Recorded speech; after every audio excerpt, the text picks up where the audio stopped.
Bonjour tout le monde, j'espère que vous allez bien. Bonjour Isabelle. Aujourd'hui, nous allons pratiquer la série 8, Pranayama détente profonde. On commence par Sukhasana. Nous pratiquons Sukhasana assis sur une brique. Ça permet de mieux détendre le bas du dos. Chaque pied étant sous chaque genou. Puis nous allons poser le bout des doigts sur les côtés du bassin au sol pour étirer les bords latéraux du buste, les reins physiques, les côtes. On ouvre ensuite les épaules en tournant les épaules vers l'arrière. On éloigne les épaules des oreilles, reculez légèrement le menton pour aligner l'arrière du coccyx avec l'arrière de la tête. Et vous gardez toujours le ventre détendu, le nombril s'absorbe vers l'intérieur et vers le haut. Vous ne poussez pas les basses côtes vers l'avant. Puis vous remettez les paumes de main au-dessus, face à face. Les deux paumes poussant de façon égale l'une contre l'autre, tous les doigts serrés, la base des pouces sur la base du sternum. À nouveau, vous peaufinez la posture, vous laissez l'intérieur des cuisses se détendre pour que les genoux descendent vers le sol. Les bords latéraux du buste s'étirent, mais vous ne creusez pas le bas du dos. En prenant appui sur la base des pouces, vous tournez vos épaules en arrière, vous les éloignez des oreilles, descendez les trapèzes vers les reins, détendez la gorge. Lissez tout le visage, puis fermez les yeux et concentrez-vous sur tous les points à tenir de la posture et pendant une petite minute sur votre respiration qui ne se fait que par le nez.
Puis vous baissez la tête, le menton se rapproche de la fourchette des clavicules.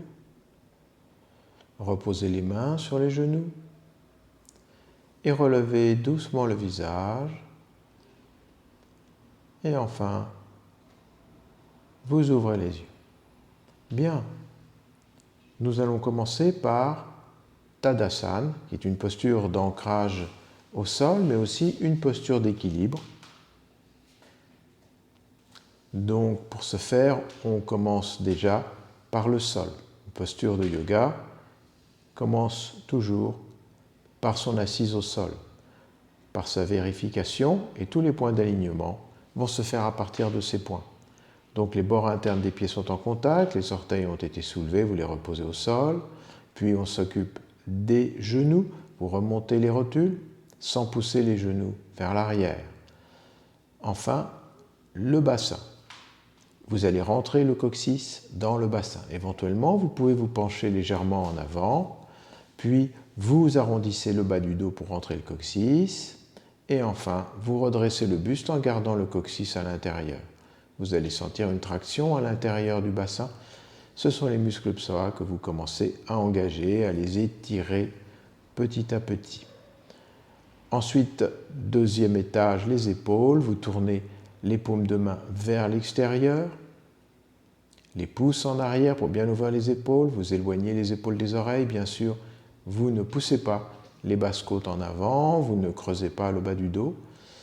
Remettez les pouces contre les index et les mains face aux cuisses sans refermer les épaules. Détendez la gorge et tout le visage. Reculez légèrement le menton pour que l'arrière de la tête s'aligne avec le coccyx et les talons. Laissez la posture se développer avec votre respiration. Avec chaque expiration, sentez que vous pouvez arriver à détendre les points de tension de la posture. Vous la laissez se développer. Nous enchaînons avec Urdhva Hastasana, donc vous écartez les pieds, bord externe parallèle, largeur du bassin ou un petit peu plus. Puis sur une inspiration, vous levez les bras, paume de main face à face. Vous étirez les bras sans pour autant les verticaliser de trop, parce qu'on ne veut pas creuser le bas du dos. Étirez au maximum, petit à petit, tout en gardant le contrôle des trapèzes. Et enfin, reculez vos bras, essayez d'avoir les bras contre les oreilles. Tout dépend de la souplesse des épaules, mais ne les levez pas au prix de creuser le bas du dos ou de pousser les basses-côtes vers l'avant. Et étirez vers le plafond, ayez une bonne assise au sol, des talons jusqu'au bout des doigts, vous étirez l'ensemble. Puis nous rentrons en Uttanasana, vous attrapez les bras, expirez, partez vers l'avant, le poids est d'abord sur les talons, vous poussez le haut des cuisses en arrière, vous tirez les bras vers l'avant, puis vous transférez le poids sur le devant du pied, tout en laissant le buste et la tête descendre vers le sol. Construisez à nouveau la posture en commençant par le sol. Vérifiez les pieds, bord externe parallèle, voûte plantaire intacte. Les orteils s'étirent au sol sans crispation, même si tout le poids est sur le devant du pied. Vérifiez les rotules, les deux rotules doivent regarder de face. Sinon, corrigez la cuisse à partir du haut. Donc, dans son articulation avec le bassin, vous tournez la cuisse correspondant à la rotule qui n'est pas de face vers l'intérieur. Vous écartez le haut des cuisses l'une de l'autre, creusez les aines antérieures, poussez le périnée vers le plafond. Et enfin, tirez les bras vers les coups de pied. Laissez la tête tomber.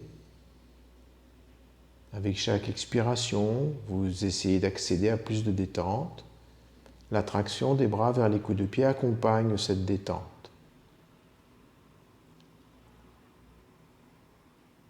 Inspirez, revenez en tirant les bras vers l'avant, puis vers le haut. Nous enchaînons avec Adho Mukha Svanasana. Donc là, on fait les postures classiques. Ensuite, on va essayer de rester un peu plus longtemps dans des postures qui seront soutenues, toujours dans l'esprit d'obtenir le maximum de détente. Donc on commence d'abord par s'installer avec les bras verticaux, une planche virtuelle derrière la tête, passant par le coccyx et les talons, pieds verticaux. Puis vous allez expirer et vous montez très haut le bassin, vous regardez vos mains, vous vous en éloignez. Gardez les talons levés, tournez les cuisses légèrement vers l'intérieur. Ne creusez pas le bas du dos. Tournez les bras vers l'extérieur en prenant un bon appui sur la base des pouces, tout en regardant vos mains pour garder le haut du dos étiré. Vous poussez le haut des cuisses en arrière et vous vous éloignez au maximum des mains et vous ramenez les talons au sol. Enfin, vous absorbez le menton. Les oreilles sont face aux bras, mais vous ne faites pas pour autant tomber la tête, car sinon, vous voûteriez le haut du dos. Continuez à pousser, continuez à tourner les bras de l'intérieur vers l'extérieur. Petit coup d'œil aux pieds, vérifiez que les bords externes sont bien parallèles. Ventre détendu. Ressentez l'étirement des bords latéraux du buste. Si les talons ne touchent pas le sol, ça n'est pas grave, continuez à pousser. Éventuellement, vous pouvez ramener vos talons au mur. Si vous glissez sur le tapis, vous pouvez attraper les bords. Et revenez. Alors nous allons maintenant pratiquer un Uttanasana assisté, c'est-à-dire que la tête va reposer sur des briques, enfin sur des supports. Ça peut être des briques ou ça peut être la chaise, comme on le verra tout à l'heure.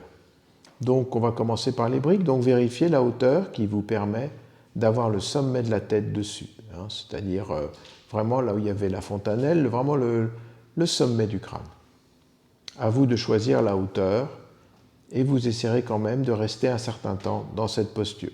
Donc pour prendre la posture, vous avez les bords externes des pieds parallèles, vous inspirez en étirant les bras vers le plafond comme tout à l'heure. Commencez par étirer les bras légèrement vers l'avant pour étirer au maximum les bords du buste, puis reculer les bras. Les bras sont maintenant face aux oreilles. Expirez, étirez vos bras vers l'avant, poussez le haut des cuisses en arrière, le poids est sur les talons. Puis vous allez expirer et vous attrapez les chevilles et vous vous étirez vers l'avant. Vous voulez étirer au maximum toute la face frontale. Enfin, expirez, écartez les coudes et posez le sommet de la tête sur la brique. Et là, accédez à la détente. Vous allez, tout en ayant le sommet de la tête sur la brique, soutenant donc le poids de la tête, vous allez étirer le dos des aisselles vers les coudes et les coudes vers l'extérieur pour écarter les deux épaules l'une de l'autre, vers le sol pour étirer les bords du buste et vers l'avant pour absorber les omoplates. Allongez l'expiration. Laissez la tête reposer sur la brique. Ressentez la détente que cela peut apporter. Allongez l'expiration, détendez le ventre, mais soyez actifs sur les jambes, les rotules sont remontées. Vous continuez d'écarter le haut des cuisses l'une de l'autre. Vous continuez à pousser le périnée vers le plafond. Accédez au plus de détente possible dans cette posture. Une détente dans la vigilance, dans la fermeté, mais sans crispation.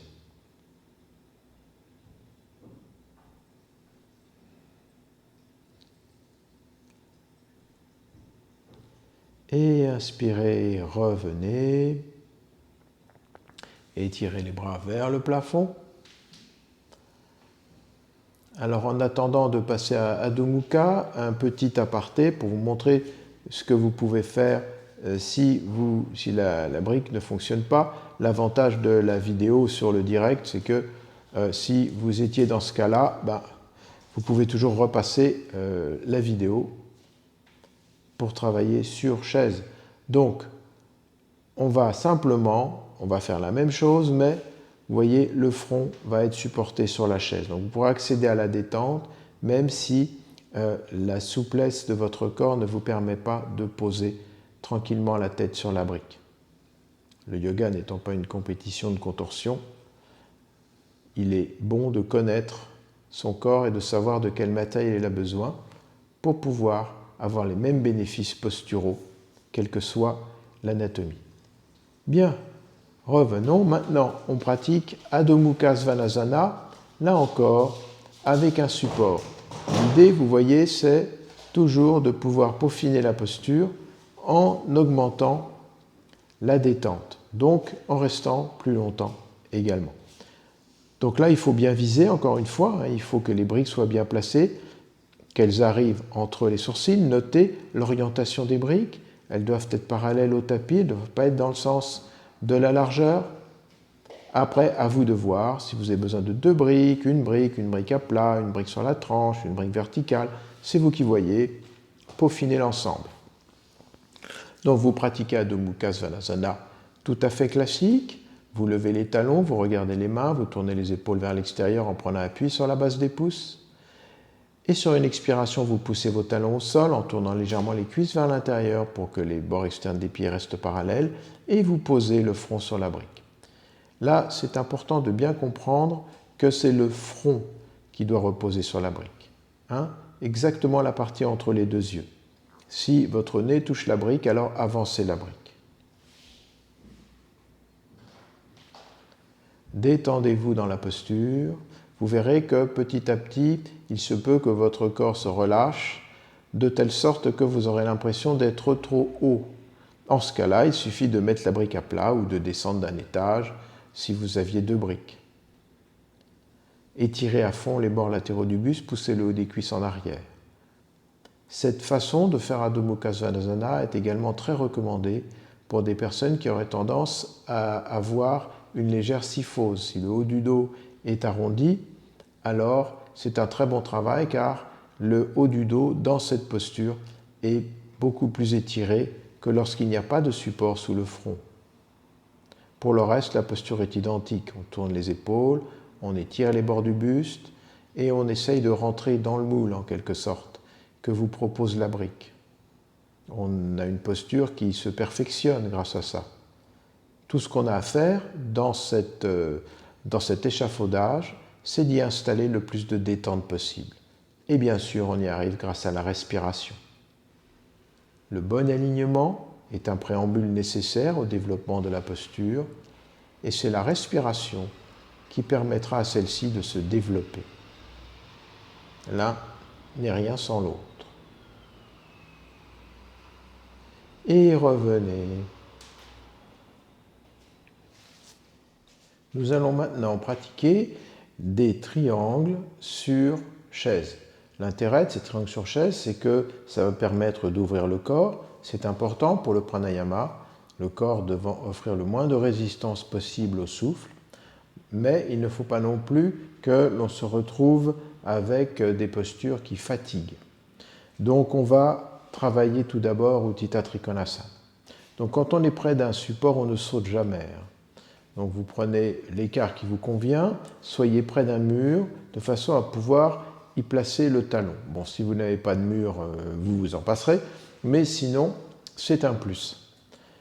Bien, ensuite vous savez comment on s'installe en Trikonasana, pied gauche tourné vers l'intérieur, pied droit en deux temps, pour que une ligne passant par le pied droit traverse le pied gauche au milieu. Vous allez maintenant essayer de rester sur un plan vertical, parallèle au tapis. Pour ce faire, il faut éviter que le bassin tourne de trop vers la droite. Donc on va pousser le haut de la cuisse gauche vers l'arrière, on met de la pression sur le bord externe du pied gauche, en particulier sur le talon gauche, et il y a la sensation que vous poussez le mur. Pour la jambe droite, la priorité, c'est l'orientation du genou. Donc vous allez orienter le genou dans la même direction que le pied. Veillez à ne pas mettre trop de poids sur le talon, de façon à ne pas forcer l'articulation du genou. Vous remontez la rotule, vous ne poussez pas le genou vers le bas. Et la cuisse droite, évidemment, tourne vers la droite, de façon à garder la rotule vers le pied. Mais vous n'allez pas décoller le bord interne du pied droit, sinon vous êtes dans l'extrême inverse et vous aurez votre rotule qui regardera vers l'extérieur, ce qui ne vaut pas mieux que si elle regarde vers l'intérieur. Donc équilibrez l'ensemble. Puis, bien évidemment, vous rentrez le coccyx dans le bassin. Voilà, donc toute l'architecture de base est installée. Maintenant, on va pouvoir étirer le reste du corps. Donc, vous vous étirez vers la droite sur une expiration. Soyez stable sur le socle que vous avez construit avec vos jambes. Étirez, étirez. Et enfin, laissez tomber la main sur la chaise. Vous gardez le buste sur un plan vertical, donc vous tirez la pointe de l'épaule gauche vers l'arrière. Gardez l'étirement des bords latéraux du buste. Il faut que les deux bords du buste soient rectilignes. Donc, si vous êtes souple, vous pouvez poser tout l'avant-bras sur la chaise. Après, ça dépend évidemment du modèle de chaise. Comme vous le savez, quand on travaille avec des chaises spécifiques à Iyengar, on pose le mollet sur le petit barreau transversal. Bon, mais là, étant donné que vous travaillez chez vous, vous n'avez pas forcément ces chaises. Donc on ne va pas bricoler non plus. L'intérêt, c'est d'être soutenu. Donc là, vous pouvez travailler tranquillement la posture. La chaise vous offre un cadre, le mur également, donc vous devez vous fondre dans ce cadre. Et mettez-y le plus de détente possible dans le ventre. Ne faites pas tomber la tête, rentrez le menton, regardez dans la même direction que le sternum. Poussez toujours le bord externe du talon gauche vers le mur. Soyez très ferme sur la jambe droite. Poussez la boule des gros orteils du pied droit. Toujours le coccyx rentré. Respirez dans la posture. Et revenez en contrôlant les jambes très fermes. Bien, il ne nous reste plus qu'à aller de l'autre côté. À nouveau, prenez un bon appui sur le mur.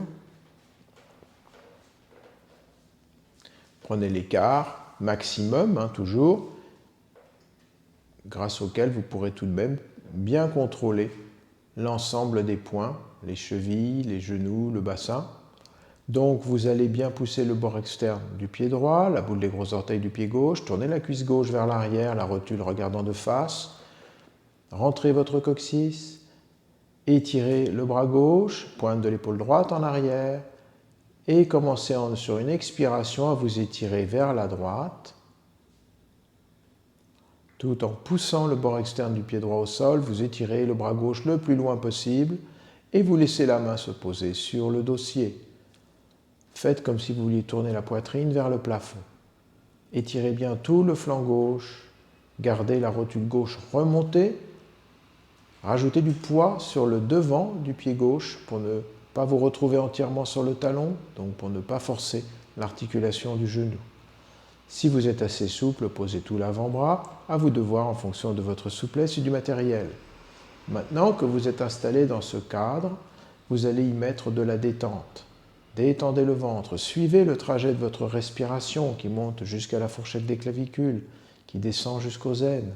Tournez la poitrine le plus possible vers le plafond et ne lâchez pas le coccyx. Toujours rentrez dans le bassin. Ne laissez pas tomber la tête. Étirez la nuque en rentrant le menton. Éloignez l'épaule droite de l'oreille droite. Éloignez les deux épaules des deux oreilles. Descendez les trapèzes vers les reins. Et inspirez, revenez.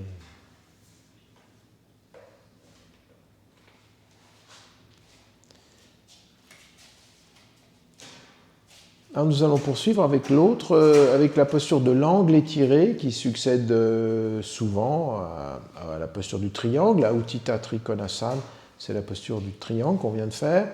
Donc, alors là encore, cela dépend évidemment du modèle de chaise, mais aussi de votre souplesse. Comme vous le savez, les pieds ont une disposition similaire à Utthita Trikonasana et il faut que la cuisse droite soit parallèle au sol. Ça, c'est une vision très idéale puisque dans une telle configuration, le poids, quand on le fait sans la chaise, est supporté par le fessier droit et non le quadriceps droit. Seulement, si la souplesse n'est pas au rendez-vous, c'est très difficile de l'obtenir. En l'occurrence, avec la chaise, vous pourriez avoir besoin de support sur la chaise. N'hésitez pas à rajouter la hauteur de couverture suffisante pour que vous puissiez tendre votre jambe gauche. Il faut que la posture soit gérable. À partir de là, vous redressez le buste et vous allez vous étirer, vous mettez la main gauche. Vous allez attraper avec la main gauche le bord gauche du dossier de la chaise. Vous pouvez voir dans le miroir la prise de main donc d'Isabelle et vous étirez le bras droit. Comme dans Utthita Parshvakonasana, on étire le plus loin possible, comme si vous vouliez poser la côte sur la cuisse. Puis vous pliez le bras droit, posez le coude devant le genou, et là, vous allez prendre un bon appui sur le genou droit en tournant la poitrine vers le plafond. Enfin, c'est l'idée, le plus possible. Et enfin, laissez tomber la main, attrapez le pied de la chaise. Donc là, votre genou droit est bloqué et vous allez pouvoir faire un très bon travail de la hanche droite. Gardez la jambe gauche tendue. Vous pouvez regarder vers le plafond ou regarder devant si ça vous génère des tensions au niveau de la nuque. Toujours en tirant les trapèzes vers les reins. Le ventre est détendu, c'est très important. Ayez une forte poussée du bord externe du pied gauche contre le mur. Respirez. Il faut que dans le cadre qu'on vient d'installer, vous mettiez le plus de détente possible, comme si vous vouliez vous fondre dans un moule que nous avions créé avec la chaise et le mur. Gardez ce qu'il faut de fermeté pour tenir la posture, mais vivez cette fermeté dans la détente, pas de crispation. C'est ça le yoga, c'est ça sa difficulté. C'est que dans chaque posture, il faut arriver à s'abandonner au maximum pour que cette posture puisse se développer, prendre de l'amplitude. En l'occurrence, il faut étirer les bords du buste, il faut tourner la poitrine vers le plafond. Et revenez. Là, c'est sûr que vous allez sentir qu'il s'est passé quelque chose. Il va y avoir des courbatures en construction. Mais rappelons que les courbatures, ça n'est que de l'adaptation. Il y a des fibres, les anciennes fibres disparaissent et des nouvelles fibres les remplacent, le corps est en perpétuelle évolution. Bien, donc on va du côté gauche, à nouveau, remarquez que quand on s'assoit sur cette chaise, le mollet est au contact du plateau de la chaise. Il faut être le plus loin possible. Donc là, vers la droite, le talon contre un mur, attrapez l'angle droit du dossier de la chaise, Puis, vous allez vous étirer vers la gauche, plier le bras et grâce à la poussée du bras contre le genou, vous commencez à tourner la poitrine vers le plafond. Détendez le ventre, détendez l'aine gauche surtout. Puis attrapez, laissez tomber la main, attrapez le pied de la chaise et continuez à tourner la poitrine vers le plafond. Gardez le ventre détendu. Installez de la détente dans la posture grâce à votre respiration. Relâchez le ventre. Vous pouvez regarder le plafond si vous n'avez pas de tension dans la nuque. Sinon, regardez devant. Respirez tranquillement. Toujours jambe droite très ferme, toujours la poussée du talon droit vers le mur. La jambe gauche, pensez à avoir une poussée de la boule des gros orteils du pied gauche. Certes, la chaise vous évite d'avoir le travail difficile, le travail musculaire de tenir la posture, mais il faut que vous ayez quand même les mêmes réflexes, c'est-à-dire que vous tiriez l'aine gauche vers la droite et que vous ayez un appui équitable entre le talon et le devant du pied gauche. Et on revient.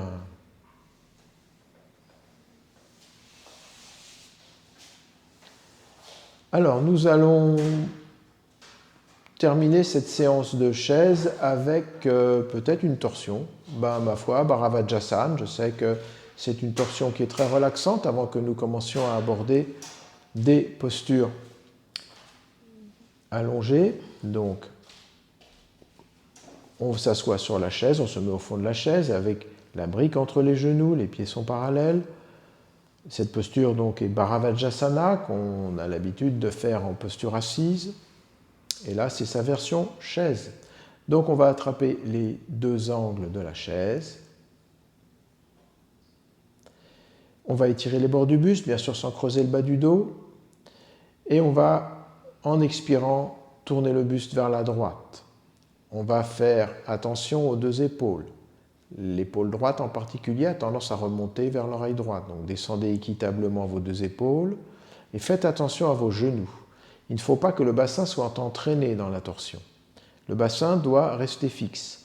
Pour ce faire, il faut pousser le genou droit vers l'avant et tirer le genou gauche en arrière. Sinon, vous verrez qu'il y aura un petit mouvement de décalage et que votre genou gauche se retrouvera nettement en avant du genou droit. Autrement dit, votre bassin aura tourné en même temps que le buste. Donc la torsion ne sera pas efficace. À chaque expiration, tournez un peu plus le buste, gardez le contrôle du bassin, rapprochez l'omoplate gauche du dossier de la chaise tout en gardant l'omoplate droite à distance en poussant avec la main droite. À chaque expiration, tournez un peu plus. Notez que les pieds sont parallèles et à la même distance du petit bord du tapis.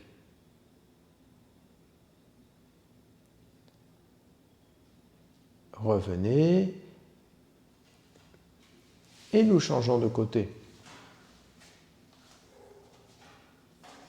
Là encore, on se cale bien au fond de la chaise. Les pieds sont légèrement écartés, même écart que les genoux. On met une brique, ce que vous trouverez entre les genoux, de façon à pouvoir avoir un meilleur contrôle sur les genoux. Et on va attraper les angles de la chaise, toujours en prenant soin de ne pas creuser le bas du dos. Éloignez les épaules des oreilles et commencez à enclencher la torsion. Avec chaque expiration, vous tournez un peu plus. Vous tirez avec la main droite, vous poussez avec la main gauche. Le buste reste droit, vous ne penchez pas ni vers l'arrière, ni vers la gauche ou la droite. Et tout en tournant vers la gauche, vous tirez le genou droit vers l'arrière et vous poussez le genou gauche vers l'avant. De façon à ce que le bassin reste un point fixe. Si vous avez du mal à garder les pieds au sol, car votre chaise est trop haute, vous pouvez mettre un support sous les pieds. Rentrez le menton, étirez la nuque, laissez les cervicales, profitez de la torsion. Regardez par-dessus l'épaule gauche. Avec chaque expiration, vous tournez un peu plus. Cette posture permet de détendre, d'étirer le diaphragme. C'est un excellent anti-stress par ailleurs. car quand on est stressé, le diaphragme se contracte et on a du mal à respirer. Et revenez. Bien. Alors, maintenant, on va pouvoir commencer des postures allongées. Nous pratiquons Supta Baddha Konasana. Pour cette posture, il faut déjà installer son matériel. Il faut avoir suffisamment d'épaisseur de couverture. Bon, quand on utilise les couvertures classiques, c'est-à-dire les couvertures qu'on a dans notre centre, on les plie en accordéon en 3. Sinon, mettez ce que vous avez sous la main pour vous permettre, une fois que vous êtes allongé, d'avoir le front à l'horizontale.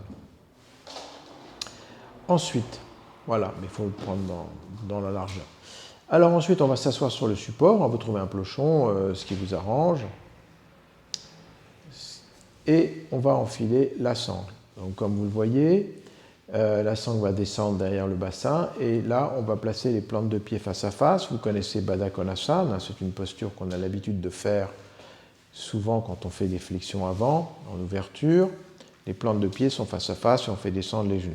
Là, on va travailler entièrement en détente, donc on se sert d'une sangle déjà pour rapprocher les talons, et l'on prépare 2 briques pour placer sous les genoux, de façon à accéder au maximum de détente. Une fois qu'on est installé, on va s'asseoir devant le bolster, et on va laisser un petit centimètre entre le bassin et le bolster. Puis, vous allez vous allonger, et dès que vous êtes allongé, vous allez pousser la peau des fessiers vers les talons, de façon à étirer la peau des lombaires pour accéder au maximum de détente.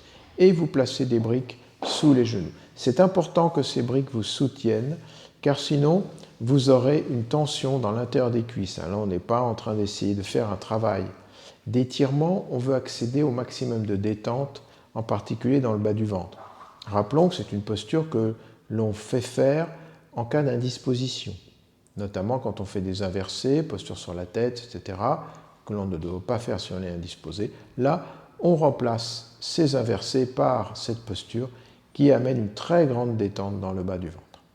Ensuite, on attrape la couverture, on la tire de façon à ce qu'elle arrive au ras des épaules. Et enfin, on attrape les bras et on laisse la poitrine s'ouvrir en les étirant vers l'arrière. Et là, vous vous détendez. C'est une posture dans laquelle vous pouvez déjà suivre le trajet du souffle. Le souffle qui part des aines jusqu'à la fourchette des clavicules, en passant par les basses côtes et le sternum. Respirez calmement.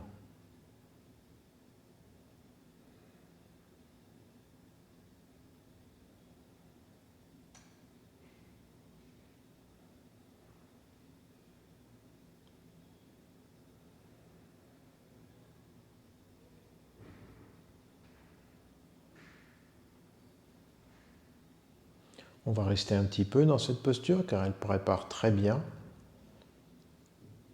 au pranayama. N'oublions pas que dans les exercices respiratoires que nous ferons un peu plus tard, il faut que le corps ne soit pas un obstacle au souffle. Le souffle doit pouvoir circuler le plus librement possible, avec le moins de résistance physique possible.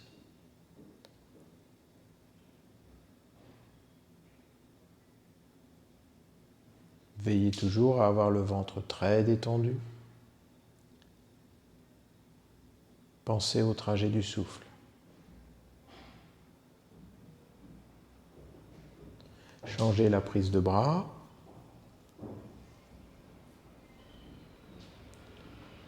Et réétirez-vous tranquillement.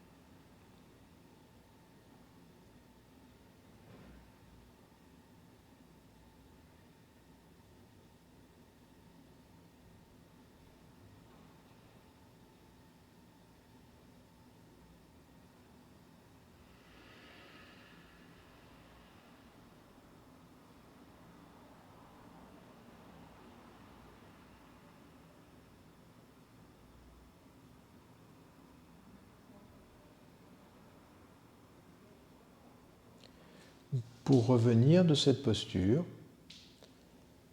il va suffire de... Vous pouviez avoir les yeux fermés, hein, vous pouvez les rouvrir doucement. Vous allez simplement placer les paumes de main au sol. Vous pouvez rester un petit peu, les bras écartés, paumes vers le plafond si vous voulez. Et là, vous allez étirer vos bras vers l'arrière et vous allez pousser en orientant le sternum vers le plafond et le visage également. Vous commencez par vous redresser un petit peu comme si vous vouliez faire une sorte de flexion arrière, mais sans creuser le bas du dos. Revenez quand le dos est à la verticale, vous rentrez simplement le menton, restez un petit peu pour étirer la nuque, rentrez le menton, éloignez les épaules des oreilles. Et enfin, vous allez pouvoir enlever la sangle. Bien, nous pratiquons Supta Virasana. Supta Virasana, c'est donc Virasana allongé sur le dos. Rappelons qu'il faut faire attention à ses genoux. Si vous avez l'habitude de vous asseoir au sol, entre les talons, continuez. Sinon, il vaut mieux mettre un support sous les fessiers. Donc, l'installation en Supta Virasana, il y a autant d'installations que de personnes. Donc, c'est à vous de voir. Là, on va vous montrer une installation pour une personne bénéficiant d'une souplesse moyenne. On vous montrera, alors là, bon, tout de suite, Isabelle vous montre la version très souple, on s'étale carrément par terre. Dans ce cas-là, on n'oublie pas d'avoir les genoux serrés, on a une sangle quand même, on va le voir tout à l'heure pour serrer les genoux, et on doit toujours pousser les petits orteils au sol, donc avoir un mouvement de rotation des mollets vers l'extérieur. Bien, maintenant montrons la posture qui correspondra à pas mal de personnes, mais souple quand même. Hein. On vous montrera ensuite ce qui se passe si ça ne passe pas. Donc on va utiliser deux couvertures, vous voyez, elles sont pliées. Nous, on a mis des briques derrière les couvertures, de façon à équilibrer le bolster qu'on met ensuite par-dessus. Vous voyez que le bolster est tout de même à une certaine distance des bords de la couverture, hein, de façon à ce que les lombaires puissent être dans le vide. Il ne faut pas que quoi que ce soit se trouve derrière les lombaires dans ce concept. On met une couverture derrière la tête. Ensuite, on va s'asseoir et on va prendre une sangle. Donc vous allez enfiler la sangle, il y a plusieurs façons de faire. Et on va, en s'asseyant, on s'assoit en Virasana, on tourne évidemment les mollets vers l'extérieur, on s'assoit sur la couverture et on va tirer les rotules vers le haut pour donner un petit peu de jeu aux cuisses. On va ensuite serrer la sangle, mais attention, ce n'est pas un garrot, hein, il ne faut pas serrer exagérément, il s'agit juste d'empêcher les genoux de s'écarter. Voilà. Et ensuite, on s'allonge. Voilà. Petit à petit, attention, ça va tirer sur les cuisses, hein, donc allez-y mollo. Si vous sentez que ce n'est pas gérable, revenez et on vous montrera comment utiliser les chaises pour faire plus relax que ça. N'oubliez pas de bien pousser la peau des fessiers vers l'avant et vous voyez les lombaires sont dans le vide, donc rien ne pousse les lombaires. Et vous continuez à pousser les petits orteils au sol en Virasana. Vous tirez la couverture au ras des épaules, puis vous attrapez les bras comme tout à l'heure en Supta Virasana et vous vous relâchez. C'est une excellente posture pour la santé des hanches. Vous étirez grandement les psoas et vous détendez les cuisses. Bien. Donc, si vous êtes installé dans cette posture, restez-y, on va continuer à vous détendre. Si ça ne passe pas, on va maintenant vous montrer comment faire avec une chaise. Et ensuite, on reviendra se détendre un petit peu dans cette posture. Donc là, on va enlever la sangle. Encore une fois, si vous êtes sûr, si vous vous êtes installé, restez installé dans cette configuration.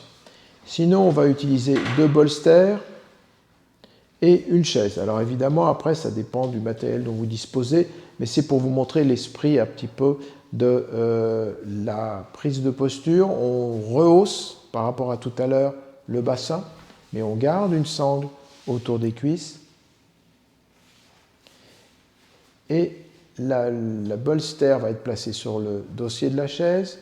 On s'allonge, on pousse, évidemment, alors on vérifie qu'on n'est pas trop mal installé, on pousse la peau des fessiers vers l'avant, les lombaires doivent être tranquilles, la chaise est contre un mur, évidemment, vous n'avez pas envie de vous vautrer par terre. Et maintenant, on va attraper les bras, comme tout à l'heure, et on s'étire en arrière. Voilà, c'est une variante qui vous permet, même si vous êtes un petit peu raide au niveau des cuisses ou au niveau des psoas, de profiter des bienfaits de cette posture. Bien, continuez à vous étirer dans la posture. Donc Isabelle n'a plus qu'à revenir dans la posture précédente pendant qu'on continue à se détendre pendant une petite minute. Vous voyez, ce sont des postures qu'on tient longtemps, ce sont des postures de détente, de récupération. Si vous êtes un adepte de la randonnée et que cet été, on soit en mesure de se promener dans les montagnes, ben vous verrez qu'au retour de randonnée, surtout au début, le temps que les muscles se fassent, si vous n'êtes pas trop moulu, ben vous pouvez faire cette posture. Alors par ailleurs, si vous avez des problèmes avec l'hyperextension des chevilles, vous voyez, vous pouvez mettre des petits morceaux de couverture repliés comme ça sous les chevilles. Ça limite l'hyperextension des chevilles. Dans cette posture, il convient également d'être actif au niveau des jambes, c'est-à-dire que vous poussez les petits orteils au sol, vous éloignez les talons du bassin. Ce qui est bon de faire aussi, c'est de placer les mains, paumes contre le bassin, et la partie externe des mains, voilà, va pousser les talons. Vous voyez, il faut, quelquefois on met des supports plus gros entre le talon et le bassin pour que les genoux en profitent et soient bien alignés. On doit également pousser les genoux vers le sol. Pour les personnes plus avancées qui souhaitent s'étirer un peu mieux les cuisses, vous pouvez mettre aussi un poids de 10 ou 20 kg sur les cuisses. Ça permet d'accéder encore à plus de détente. Relâchez-vous dans la posture. Suivez le trajet du souffle, comme tout à l'heure. Changez la prise de bras et réétirez-vous. Ventre détendu. Aucune mauvaise sensation dans le bas du dos. Si c'est le cas, repoussez la peau encore des fessiers vers les genoux. Vous pouvez même vous aider des mains en poussant les fessiers vers les genoux. Voyez où se trouve le bolster. Il est au niveau des dorsales, pas des lombaires.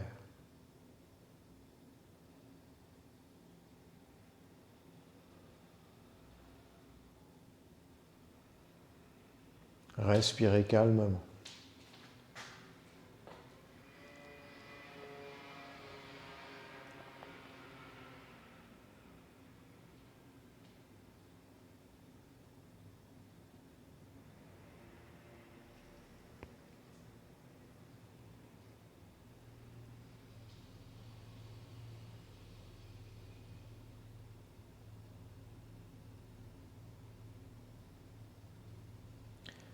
Pour revenir de la posture, vous ouvrez doucement les yeux et comme tout à l'heure, vous allez poser, vous pouvez écarter les bras, relâchez-vous quelques instants. Puis vous pouvez poser les paumes de main sur les plantes de pied ou au sol et vous poussez en regardant vers le plafond.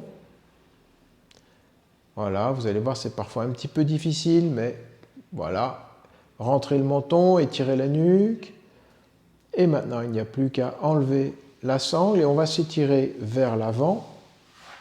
Donc vous écartez les genoux, vous placez les pouces dans les aines et vous vous étirez vers l'avant. Ça peut vous sembler un peu difficile, prenez votre temps. Ne laissez pas les fessiers décoller du support, puis tirez vos bras en avant, vous poussez avec les bras pour bien ancrer les fessiers. En dernier, laissez tomber la tête. Qu'elle touche le sol ou pas, peu importe.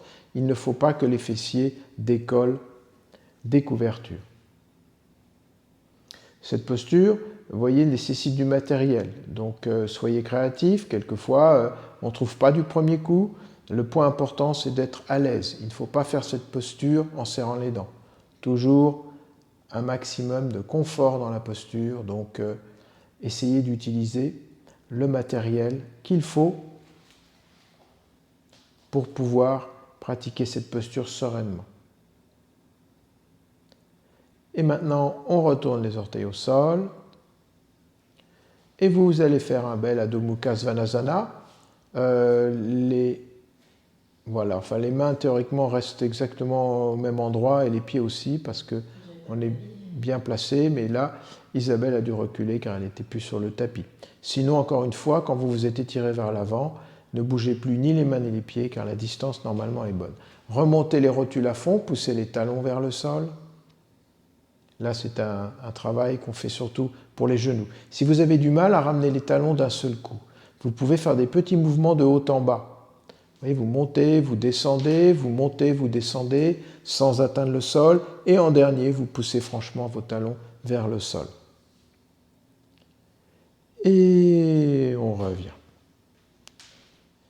Un petit mot aussi d'aménagement. Si vous avez du mal à garder les genoux au sol, parfois les genoux se mettent à décoller, écoutez, mettez un support sous les genoux. Vous allez voir, ça peut rendre la posture très confortable. Par contre, ça risque de tirer un peu plus au niveau des coups de pied. Donc ça vous obligera peut-être à mettre des supports sous les coups de pied.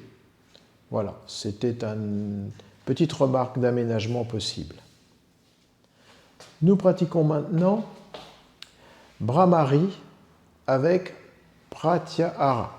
Donc, qu'est-ce donc? Bhramari, c'est le son du bourdon, et Pratyahara, c'est le retrait des sens. Donc, c'est là une pratique qui va vous permettre de vous intérioriser pour rendre plus efficaces les exercices de respiration que nous ferons ensuite. Donc, on va tout d'abord s'installer de sorte à ne pas avoir trop d'efforts à faire, notamment au niveau du dos. On va s'asseoir en Sukhasana, comme au début du cours, mais avec un peu plus d'exigence dans le Sukhasana, de façon à ce que l'abdomen soit très libre. Il faut que les genoux soient à la même hauteur que le bassin. Donc prenez la hauteur qu'il vous faut sous le bassin. Ensuite, de façon à ce que les genoux ne pèsent pas sur les cuisses et n'entraînent pas de tension. Vous voyez, on peut également surélever si c'est nécessaire. Donc on s'assoit en Sukhasana sur notre support et on va placer une couverture juste sous les genoux, un petit peu comme tout à l'heure quand nous étions en Supta Baddha Konasana, avec les briques sous les genoux. Là on met une couverture, vous verrez c'est beaucoup plus confortable, les cuisses sont très détendues. Et nous aurons la chaise qui nous soutient le dos. Alors attention, même si la chaise est un petit peu trop basse au niveau lombaire, ce qui pourrait arriver si on se rehausse beaucoup, il ne faut pas pour autant creuser le bas du dos. La chaise est un support qui doit nous permettre simplement de garder le dos droit. Bien, alors pour installer Bhramari, il faut installer les doigts sur le visage, selon un protocole bien précis. Alors on va placer les pouces dans les oreilles, mais sans enfoncer les pouces dans les oreilles. Il ne s'agit pas de se gratter le tympan, et en tout cas ne le faites pas maintenant, sinon vous n'entendrez rien de ce que j'ai à vous dire. Vous allez placer les index sous les sourcils, les majeurs sur la paupière, que vous tirez légèrement vers le bas, mais faites attention, il ne s'agit pas de s'enfoncer les yeux dans les orbites, d'accord? L'annulaire, le bout de l'annulaire au niveau des narines, donc ça permet également de réguler la sortie du souffle. N'oubliez pas qu'on ne respire que par le nez. Et l'auriculaire va se placer au niveau de la commissure des lèvres. Et l'ensemble, on tire légèrement vers le bas. Vous voyez, on écarte les coudes, on éloigne les épaules des oreilles. Bien. Ensuite, vous allez, à partir de là, vous allez inspirer et en expirant, vous ferez un petit bruit de bourdon. Donc Isabelle va nous faire le bourdon pour que vous entendiez ce que ça donne. Voilà, le bourdon tout en enfonçant les pouces dans les oreilles. Alors, nous allons pratiquer 3 Bhramari. Pour ce faire, quand je vous le dirai, vous mettrez les pouces dans les oreilles, vous prendrez une bonne inspiration et vous ferez un Bhramari suffisamment long. Après, c'est à vous, selon votre souffle, qui le ferait plus ou moins long. Gardez le dos droit et ensuite vous inspirez et vous en ferez un autre. Vous le ferez comme ceci 3 fois, puis vous reposerez les mains sur les genoux. Donc Isabelle va nous montrer ce que vous ferez quand vous aurez fait vos 3 Bhramari. Donc on met le dos des mains sur les genoux. Voilà, et vous allez profiter du calme installé pendant quelques instants. D'accord? Donc, allons-y, on commence les 3 Brahmaris. Bien sûr, chacun aura sa vitesse. Hein. Donc, on va essayer de se caler sur quelqu'un qui respire lentement. Et ensuite, on se retrouvera tous en position de détente. Alors, c'est parti. Enfoncez vos pouces dans les oreilles et pratiquez 3 Brahmaris à votre rythme. C'est parti.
Puis vous ouvrirez doucement les yeux. Et nous allons maintenant nous installer pour pratiquer Viloma Pranayama allongé. De façon à nous installer pour Viloma Pranayama, on va travailler avec des couvertures. Donc la première couverture, on va la plier en accordéon en 3. Vous voyez, comme ça qu'on pratique avec le bord franc, voilà, sera situé vers le bassin. On en prend une deuxième. Voilà, par souci d'équilibre, on va inverser un petit peu. Voilà, c'est comme ceci. Bon. Et on va faire un petit décalage. Hein. Donc il faut, de façon à faire une sorte de petite pyramide, vous voyez, puisqu'on va s'allonger dessus et ça permettra un appui plus harmonieux des lombaires sur le support. Ensuite, pour notre tête, la soutenir, on va placer une couverture. Voilà. La brique derrière, ça n'a rien à voir avec notre installation. Enfin, vous pouvez les mettre quelque part, vu qu'on en a quand même sorti. Voilà. Donc maintenant, on va simplement s'asseoir au sol devant et on va laisser, comme toujours, un petit centimètre entre le bassin et les premières couvertures. Puis on plie les jambes et on va s'allonger sur les couvertures. Donc vous voyez, le décalage va épouser un petit peu la courbure naturelle du dos. Et on va pousser la peau des fessiers vers les talons. Ça, c'est une manœuvre très importante, il ne faut jamais négliger, ça permet d'accéder à plus de confort pour les lombaires. Puis on va glisser les pieds au sol et on va tirer la couverture de sorte qu'elle arrive au ras des épaules. La couverture doit être au contact des épaules, mais les épaules ne sont pas sur la couverture. À partir de là, on va poser le dos des mains au sol, pouce un petit peu orienté vers le sol, vous voyez, on va se relâcher complètement dans la posture. Il est important, en faisant Viloma Pranayama, d'être conscient des tensions qui peuvent se produire au niveau du ventre. C'est pourquoi vous pouvez mettre une brique sur le nombril. Voilà, si vous en avez une pas loin, vous pouvez en mettre en travers sur le nombril. Voilà, ce poids va vous permettre de visualiser en quelque sorte, d'intérioriser le mouvement de l'abdomen, qui doit être complètement passif dans ce pranayama. Les repères que nous allons utiliser sont les zen, voilà, donc Isabelle va nous montrer les points de repère qu'on va utiliser, les aines, les basses côtes, le sternum, donc là ce sera plutôt même le bas, et la fourchette des clavicules, voilà, juste au-dessus. En fait, c'est un petit peu ce qui est en bas du sternum et ce qui est au-dessus du sternum. Voilà, ce sont les points de repère qu'on utilise. Quand on fait Viloma, il y a beaucoup de points de repère différents qu'on peut utiliser. Donc là, faisons simple, on a utilisé simplement ces quatre-là. Bien, donc maintenant, on ferme les yeux, on se relâche. Rappelons qu'il est important de traquer tous les points de tension quand on fait cette posture, quand on fait ce travail respiratoire. Le souffle, il ne faut ni le tirer ni le pousser. Il faut l'observer et l'accompagner. À partir de là, on va essayer de mettre en place des rétentions de souffle qu'on appelle des kumbhaka. Nous en ferons 3. Donc je vais maintenant commencer, je vais guider un petit peu votre travail respiratoire. Inspirez normalement. Expirez normalement. Inspirez normalement. Expirez complètement, laissez les poumons se vider, laissez la brique descendre. Pause, lorsque je dis pause, donc vous ne respirez plus. Inspirez des aines jusqu'aux basses côtes, doucement, sans pousser la brique. Pause, détendez le visage, les épaules, le ventre. Inspirez des basses côtes jusqu'au sternum. Pause, relâchez le visage, le ventre. Inspirez du sternum jusqu'à la fourchette des clavicules. Pause, détendez le visage, le ventre, les épaules. Reprenez un peu d'air, expirez et reprenez une respiration normale. Vous voyez, une des difficultés de ces exercices, c'est de ne pas pousser, de ne pas prendre de point d'appui. Quelquefois, quand vous êtes dans la dernière inspiration, vous sentez de plus en plus de résistance. Vous pouvez avoir tendance à pousser avec l'arrière de la tête, avec les mains, avec les épaules. Non, il faut que vous soyez le plus détendu possible, quitte à ne pas prendre autant d'air que vous l'auriez voulu. Nous allons faire une deuxième série de Viloma Pranayama à l'inspire avec 3 kumbhaka. Inspirez normalement. Expirez normalement.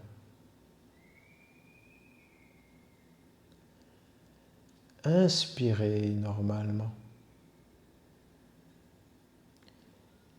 Expirez complètement, laissez les poumons se vider, laissez la brique descendre.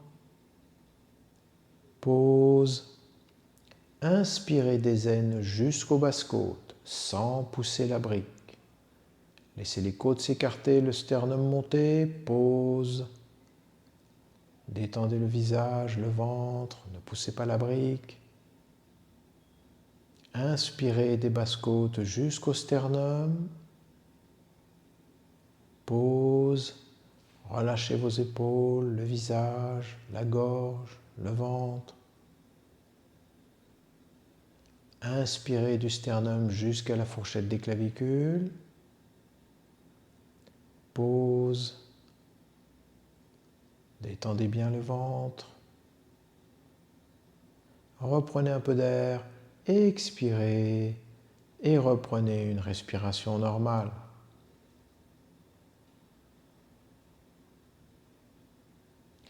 Nous allons maintenant pratiquer le même exercice, mais dans l'autre sens. Viloma Pranayama à l'expiration avec 3 kumbhaka. Les points de repère sont les mêmes, mais il va y avoir une grosse différence. Une fois que vous aurez complètement rempli vos poumons, il faudra que la cage thoracique se comporte comme une boîte indéformable. C'est-à-dire que lorsque vous expirerez, la cage thoracique ne bougera pas. C'est par la souplesse de l'abdomen que vous pourrez petit à petit laisser le souffle partir.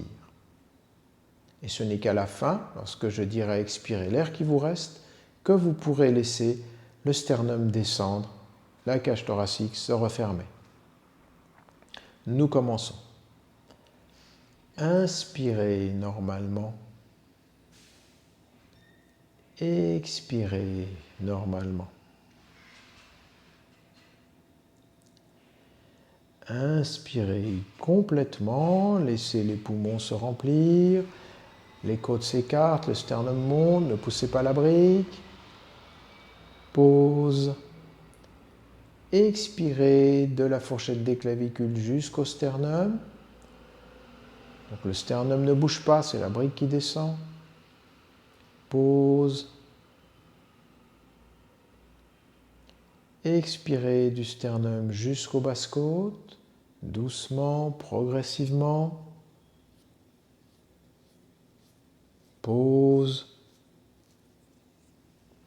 Détendez le visage, les épaules. Expirez des basses-côtes jusqu'aux aines. La brique descend de plus en plus, le sternum ne bouge pas. Pause. Relâchez le visage, les épaules, le ventre. Expirez l'air qui vous reste. Laissez le sternum descendre, la cage thoracique peut se refermer doucement et reprenez une respiration normale. Donc là, la tension, vous voyez, si elle se manifeste, c'est à la fin de l'expiration. On peut avoir l'impression de manquer d'air, ce qui peut générer des tensions. Il faut être attentif à cela en se rendant compte qu'on ne manque pas d'air en réalité. C'est juste qu'on a l'impression d'en manquer, ce qui suffit à générer des tensions. Donc il faut pouvoir gérer cela. On va faire une dernière série à l'expiration. Inspirez normalement. Expirez normalement. Inspirez complètement. Laissez les côtes s'écarter, le sternum monte, ne poussez pas la brique, le nombril s'absorbe, pause. Expirez de la fourchette des clavicules jusqu'au sternum, mais sans refermer la cage thoracique. Laissez le nombril descendre. Pause. Expirez du sternum jusqu'aux basses-côtes, doucement, progressivement, en gardant la cage thoracique ouverte. Pause. Expirez des basses-côtes jusqu'aux aines, visage détendu. Pause. Détendez le ventre. Expirez l'air qui vous reste. Reprenez une respiration normale.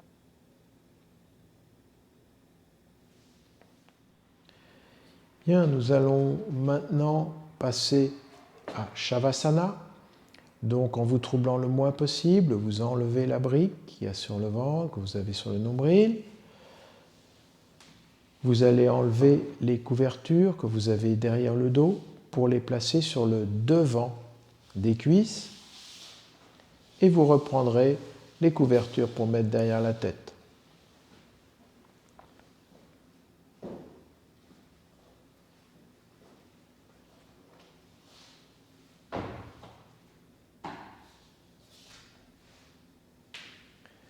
Donc, une fois que la couverture est bien au ras des épaules, vous poussez la peau des fessiers vers les talons et vous replacez les couvertures sur le haut des cuisses. L'intérêt de ces couvertures, combiné avec la poussée de la peau des fessiers vers les talons, est que cela maintient les psoas légèrement étirés.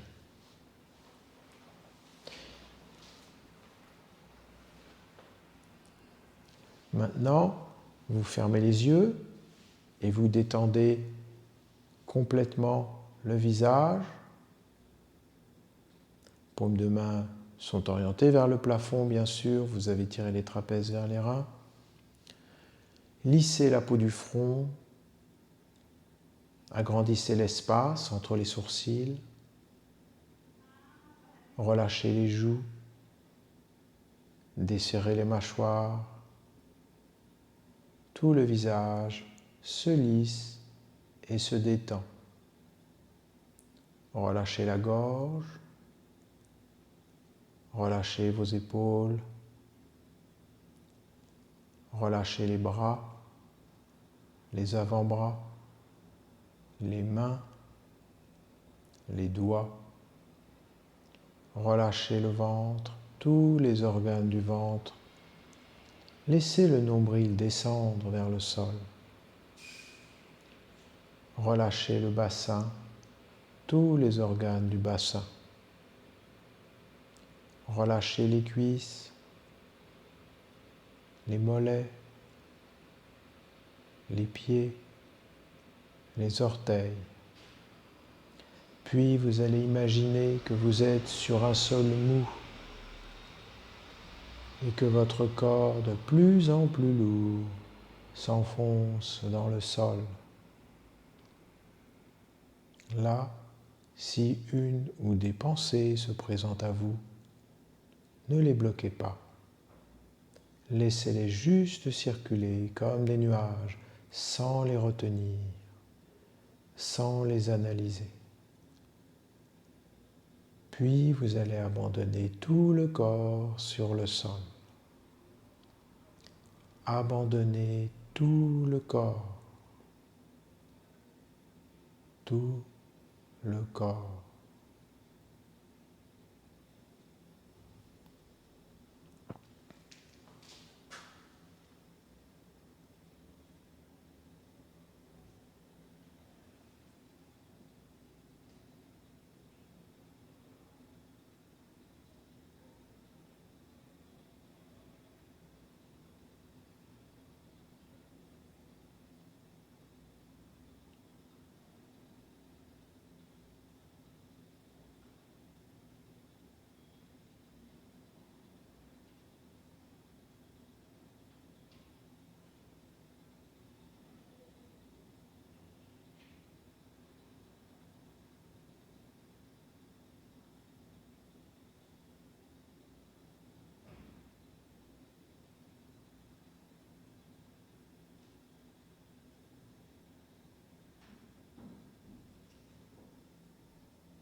Vous allez maintenant préparer votre mental à revenir vers l'extérieur.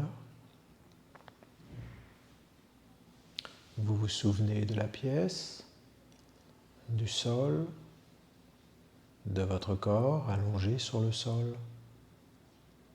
des murs qui vous entourent, du plafond. Puis à votre propre rythme, vous tournerez sur le côté droit du corps et vous y relâcherez quelques instants.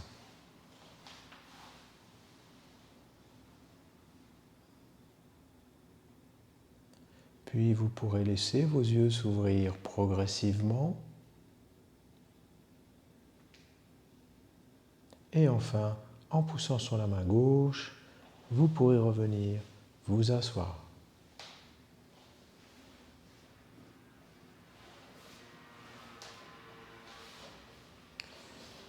Et voilà.